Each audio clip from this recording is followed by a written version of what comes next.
What up guys, it's Vicarate here and welcome to my patch 5.4 Windwalker Monk PvP guide. Now just like last time, I made a list for you guys right here which you can click to a part which you might not know about. However, I do advise you to stay from start to end. Now let's start off with the stat priorities. Now the stat priorities this time are a bit different. There's actually two builds you can go for, and that's because of the Mastery Bottled Fury. The Mastery used to give you 2% additional damage per Tiger Eye Brew stack. But now it's been changed, so it always gives you 6% more damage per Tiger Eye Brew stack. However, the Mastery gives you a chance to generate an additional charge, which means that when you get a Tiger Eye Brew charge, you have a chance to get a second one.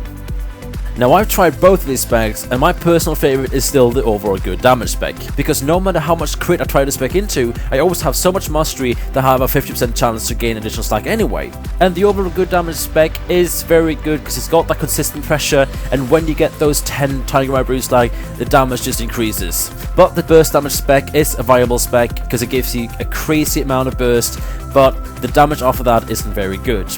But it's completely up to you what you choose, and I think you'll be fine either way. Now let's talk about gems. When it comes to gemming, I can advise you to buy these. These are the preferred gems for a Windwalker Monk to maximize the damage you put out.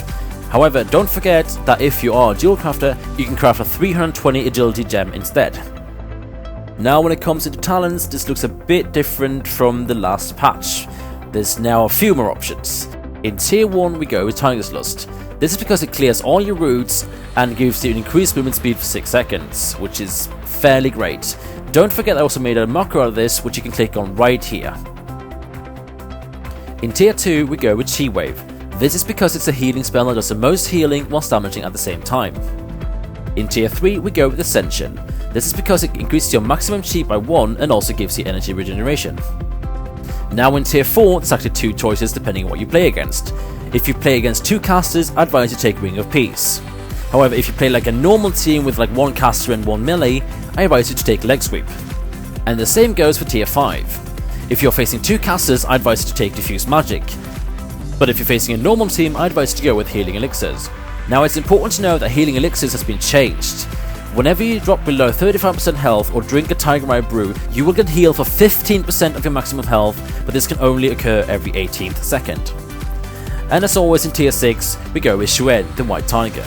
This is because it's your main burst spell, and it's finally got that control bar so you can actually control it and target whatever target you like. Do you want to know what to glyph? Look no further. The glyphs this patch are a bit different too. There's 3 major and 2 minor that I think is a must-have. The first one is Touch of Death. This is because if you have the 4p set bonus from your PvP gear, it allows you to insta-kill anyone who's below 10% health. Now in normal circumstances, this would cost you 3 chi to use, but with this glyph, it costs you nothing. This is really great to execute that one target that needs to be executed fast. The second glyph is for Touch of Karma. This gives you Touch of Karma at 20 yard range, which makes it more efficient against casters. The third one is for Paralysis. This removes all the damage over time effects from a target, which means the paralysis will last longer and not break unless you attack the target. And then the minor one, the first one, is for Blackout Kick. This makes it so that your Blackout Kick always deals 20% additional damage over time instead of giving you healing.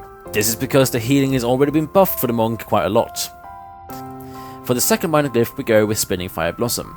This makes it so that it doesn't just go in a straight line in front of you but needs a target, however it can no longer root the target. Let's not forget about rotation. Now when it comes to rotation, there's not much I can say, since how you play a monk is very individual. I can however give you some hints on how to play. Hint number 1 would be to always keep your Tiger's Palm up. Since this spell makes you ignore 30% of your enemy's armor for 20 seconds, this is very important to maximize your damage. You do not want to go without it. Hint number 2 would be to use your Storm, Earth and Fire to divide damage up into 2 targets. For example, if you're on the DPS, you should put one of your spirits onto the healer, which makes them both take 60% of your normal damage. This has in many cases been proven very useful to me, since usually the healer has a problem healing both of them at the same time, which gives you a bit of an advantage. Hint number 3 would be to combine the Transcendence with your Healing Sphere. When you leave your spirit behind, you put 3 healing spheres on the same spot, so then when you swap location with your spirit, you will get healed for quite a large amount. Well, that's it for this time, guys. I really hope this video helped you. If it did, please don't forget to comment, like, and subscribe, and also leave me some feedback. I mean, if I did something right, if I did something wrong, I kind of want to know it. And also, if there's anything you want to see in the future, just leave a comment down below, and I'll read it. So, thank you for watching, guys, and I'll see you in my next video.